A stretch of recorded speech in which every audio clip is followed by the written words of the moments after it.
Welcome back to the program, ladies and gentlemen, and we're really humming right along tonight. We have a fine show. Jessica Harper, Norris McWhirter, and my first guest has often called himself the funniest man in America. Now, if you'd like to form your own opinion, he'll be appearing for the next 2 weeks at Caroline's, a club right here in New York City. Excuse me, please welcome Mr. Jay Leno. Hi, Jay. Hi, how are you? Oh, pretty good. Nice to see you. How are you? Going to be at Caroline's for 2 weeks. I'll be at Caroline's for 2 weeks. You gonna come down this time? Only if I'm invited. I was Sure. there once before. You came down. Robin Williams, the boys in the band are coming. Actually, I found something here that... The boys in the band are coming? You mean the party boys of rock and roll are coming? You know, the Party Boys of Rock and Roll did a record that I have here a number of years ago. It's a pretty rare copy. It's become kind of a cult classic. There are only about 300 or 400 pressings of it. I don't know if a lot of people are familiar. It's called Paul Schaefer Sings the Best of the Penthouse Letters. Wow. Whoa. I mean, listen to some of these songs. Dominating Stepsister, One Leg to Stand On. Here's my favorite, the album version of Spanked for Something I Didn't Even Do. Yeah. So it's a real collector's item there. It's become kind of a cult classic, surprisingly. Now, is this possible? When was the last time you were on this television program? I was here about a month and a half ago, and I haven't been home since. Now, is that... I haven't. I've been on the road the whole time. Isn't that awful?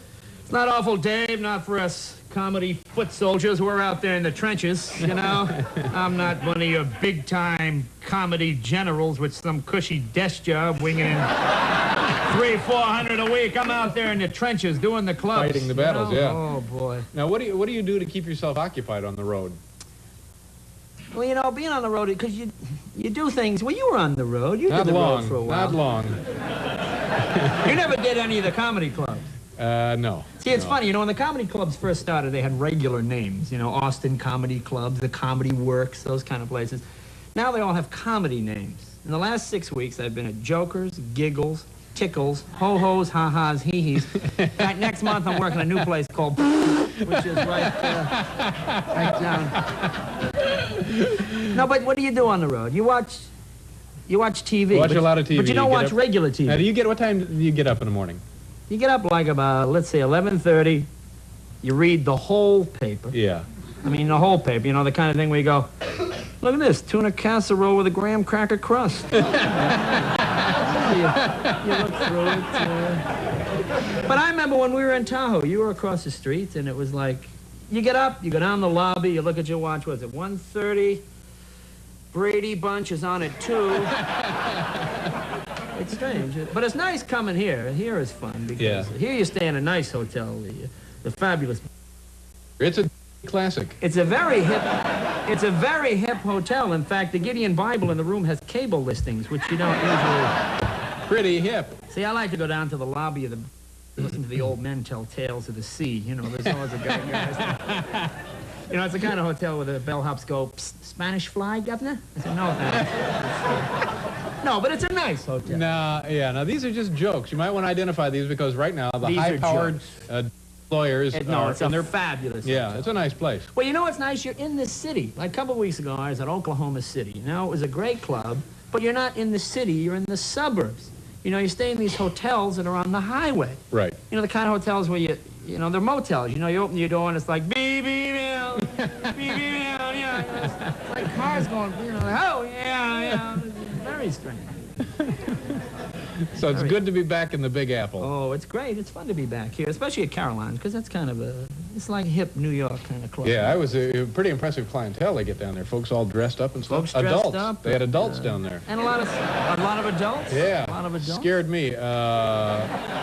Now, how's your motorcycle collection, your antique motorcycle collection? I haven't seen it. It may all be stripped and robbed of parts by this time. It's an awful thought. We have to pause for commercial, Jay, but can you stay with us? It's a bit unorthodox, but all right. I guess it'll be... We'll be right back.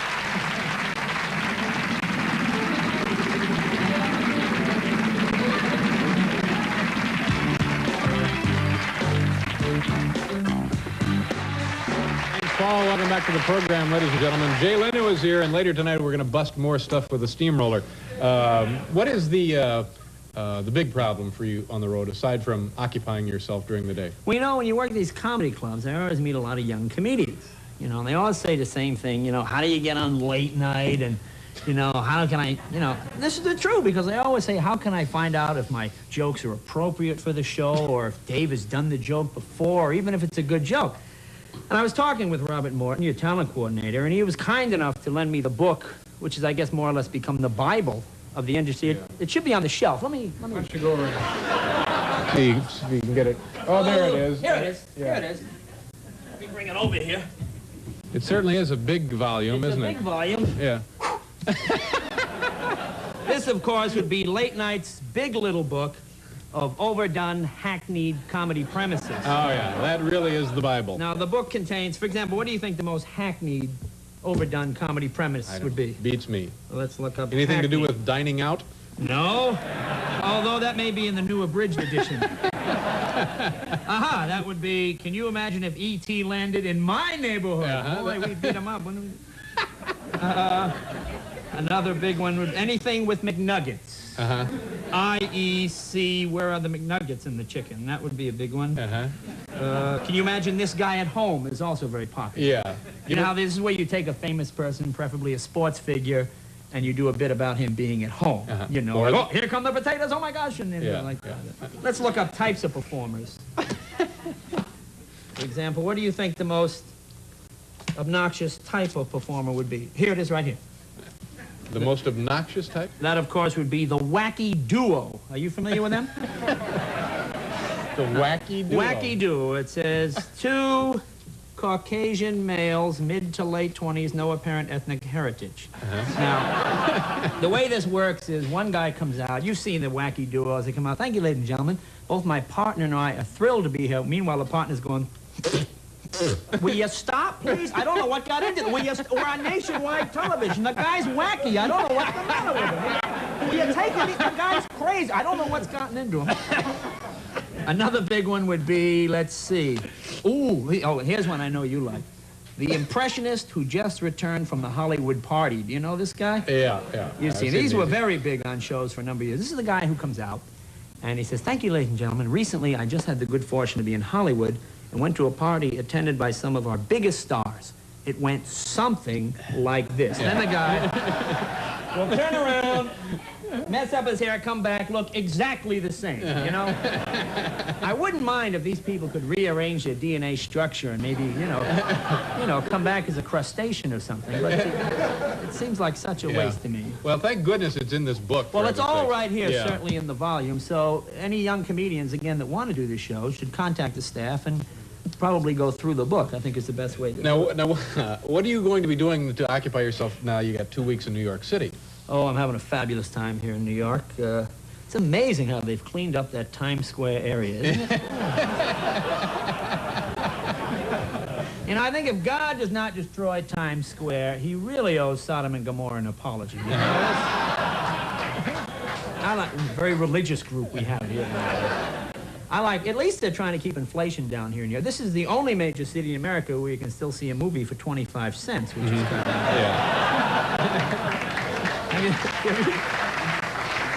I like those places. They have those signs for mature adults only. Yeah, most mature adults stand in a little booth with their pants at their ankles watching movies. It's a pretty good sign of maturity. Yeah. I mean, God forbid if some immature person should somehow slip past the tight security. I'm sure there's some psychological profile testing that goes sure into that before you're admitted to the premises. Yeah. Now, when are you going to get home again? I'm not home till June. Is that right? I'm going back to your hometown. I'm doing Indianapolis Speed Week. I'll be at that Crackers Speed that I Week. mentioned. Is it called? It's not called Speed Week. It's called Speed Week, which alludes to the race, not to, again, the more popular thing we can't talk about. No, I know that, but they don't call it Speed Week. They call it Speed Week, the Indianapolis 500. It's the, what are the dates? The day, what is it, the 25th or something through the 31st. Then I'll go back to one of my favorite cities, Austin. What do they call it there? They call it Austin. They don't have a race there. Oh, I don't think they call it Speed Week in Indianapolis. No. Yes, they think No. They have the The guy said, you want to work Speed Week? I said, sure. Now, I admit, among the hip lingo among us road guys is probably speedway. To an armchair general like yourself, I imagine the big race is probably more appropriate. Well, maybe I've been out of the game too long. Oh, yeah. I'm going everywhere. Pittsburgh. But do you like Indianapolis when you go there? I have a good time there because I meet all these people that You know, used to know you, I and they grew bring up me there. embarrassing photos and things of you. They tell me heartwarming stories of liked the it. time you helped their cat and things No, like that. I liked Indianapolis. Oh, it's a good town. I like it there. That's why I'm going back. Speed Week, huh? Speed Week. Jay Leno, ladies and gentlemen. You know him, you love him, you can't live without him. We'll be right back to bust up stuff with the Steamroller after station identification.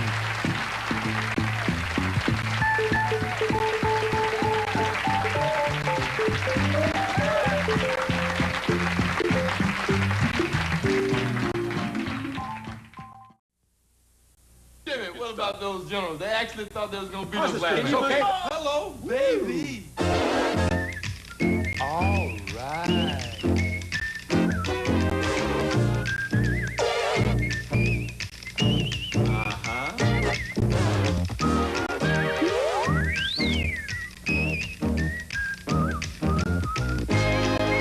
Don't miss the Harlem Globetrotters coming to Hershey Park Arena Tuesday, March 11th. One game only. Thank you, Paul. Welcome back to the program. Tomorrow night, Catherine O'Hara will be joining us from SCTV. Also, actor Ron Silver. Alba Ballard and her costumed parrots will be here, ladies and gentlemen.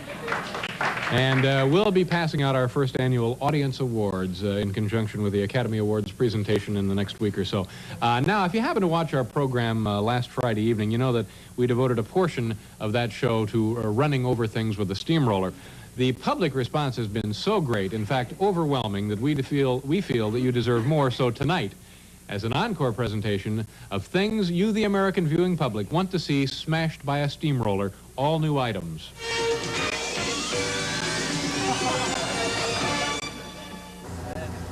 A bucket of golf balls. A bucket of golf balls.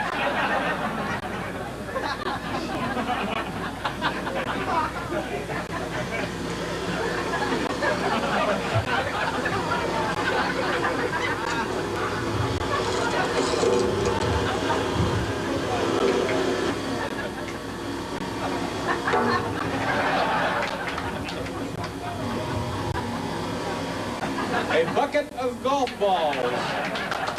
Make a nice purse, wouldn't it? What's that cake from Carvel? Fudgy the Whale? No, not fudgy. Dumpy the Pumpkin? No, not Dumpy. It's more like E.T. from outer space. I know what you mean. Cookie Puss.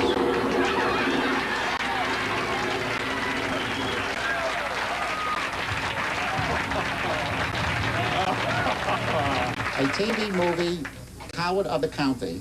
We couldn't get a copy of Kenny Rogers' hit TV movie, Coward of the County, but we did find a cassette copy of his hit theatrical release, Six Pack.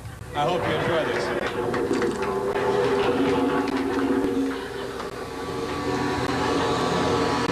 Another smash hit for Kenny Rogers. This is the item we get the most requests for, not a 2-slice, a 4-slice toaster.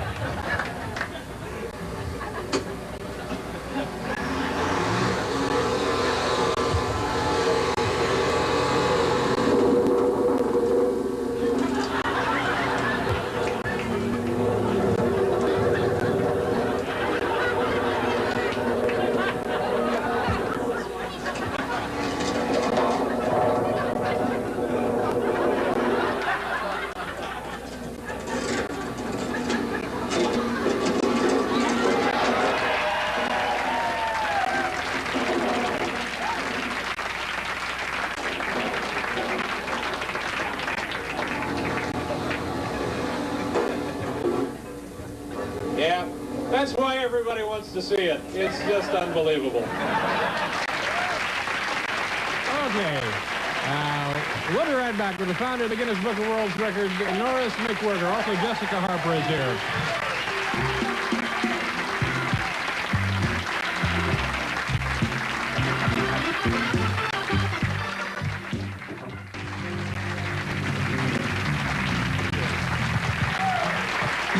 My next next guest is the co-founder and an editor of the Guinness Book of World Records, of which I have a copy right here. The book is now printed in 23 different languages and has sold nearly 50 million copies. Please welcome Mr. Norris McWhirter.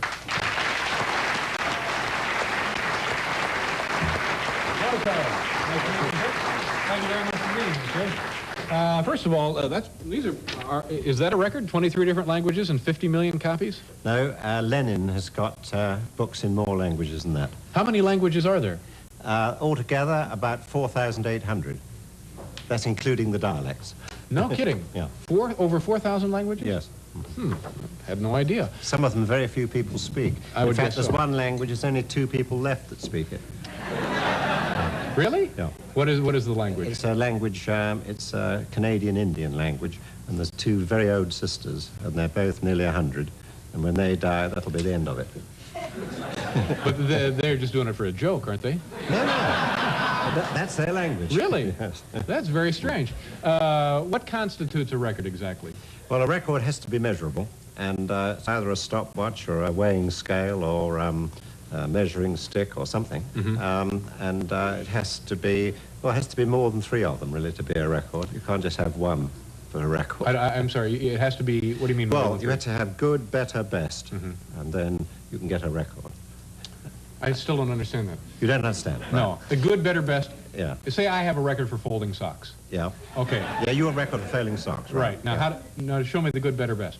Well, if it's for speed, you'd have to have somebody who does it faster than you, and then you could set a record. But I wouldn't put that in the book because it simply isn't sufficiently significant. Well. Folding socks wouldn't do it, huh? No.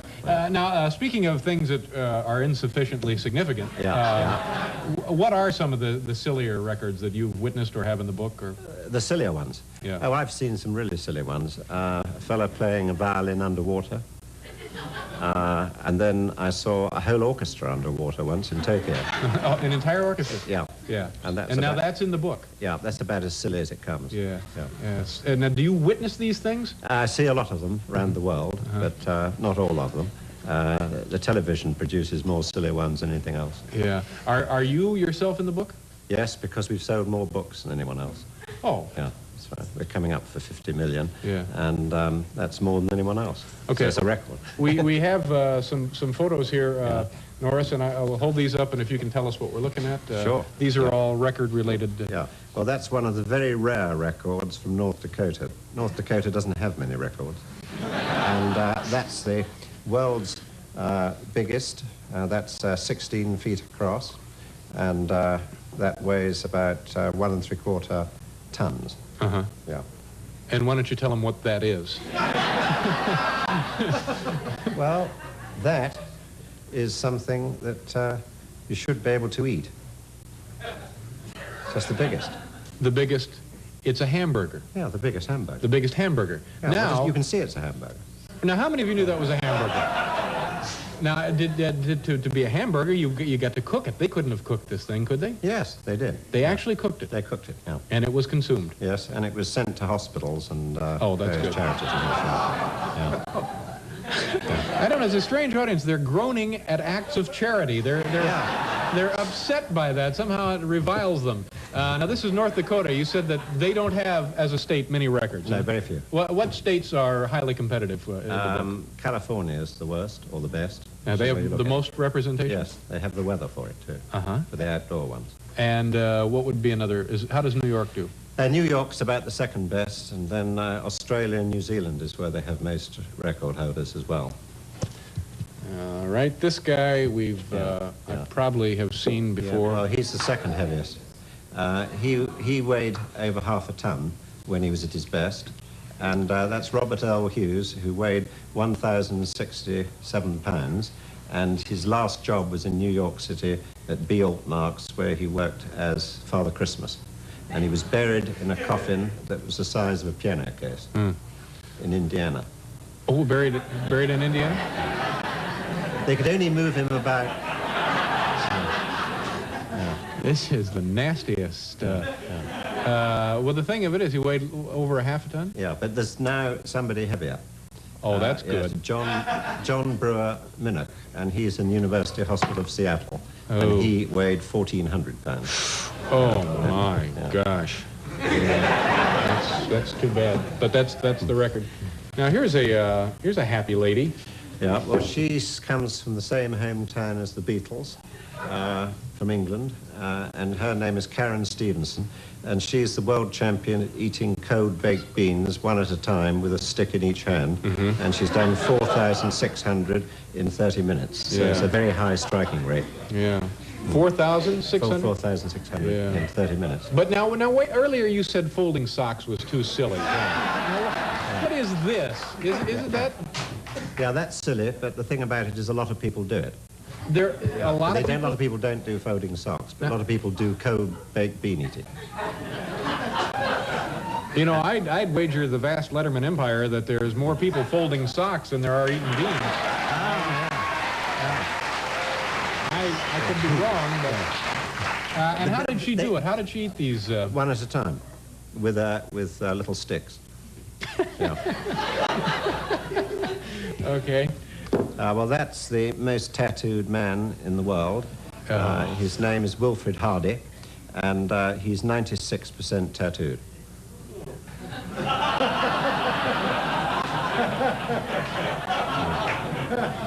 They even got tattoo inside his mouth as well.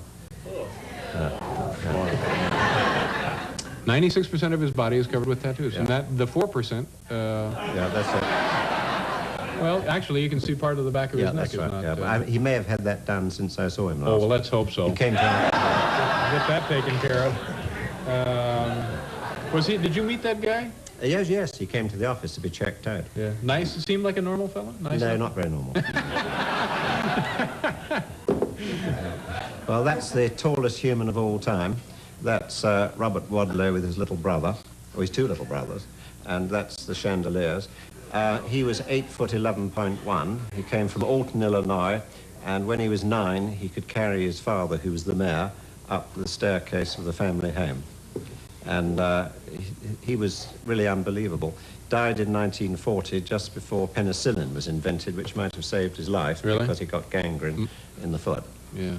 Who would be close to this? You said it was 8'11"? 8'11", yes. The closest now is Mohammed Chana, who lives in Pakistan, and he may, in fact, be coming to California soon if they can fix him in the plane, because he'll need several seats. Yeah. And here, I guess this is another photo of the same that guy. was him going to the people who built his shoes. They were size 37 AA. Yeah. And 37 double A. Yeah, double A. 37 and he used to eat 8,000 calories a day. And I had a letter from his mother, who died only recently, and she said what a nice fellow he was. Yeah, well, it's interesting stuff. We have a copy of the book here, and I want to just read this section. Doors. You have a section in here, records for doors. Yes. The largest doors are the four in the Vehicle Assembly Building near Cape Canaveral, Florida, with a height of 460 feet. The world's heaviest door is leading to the laser target room at the Lawrence Livermore National Laboratory in California. It weighs 360 tons. It is up to 8 feet thick and was installed by so on and so forth. Now you have the largest doors and the heaviest doors. You have no category in here for the largest door knob.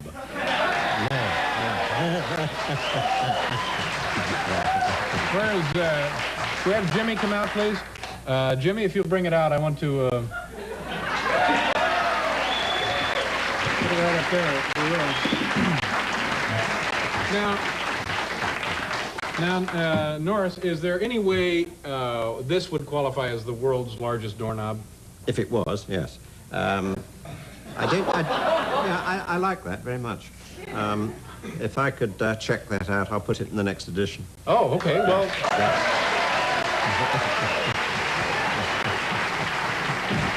We'd certainly be honored. Nice meeting you. Norris McWhirter, ladies and gentlemen. We'll be back with Jessica Harper right after this.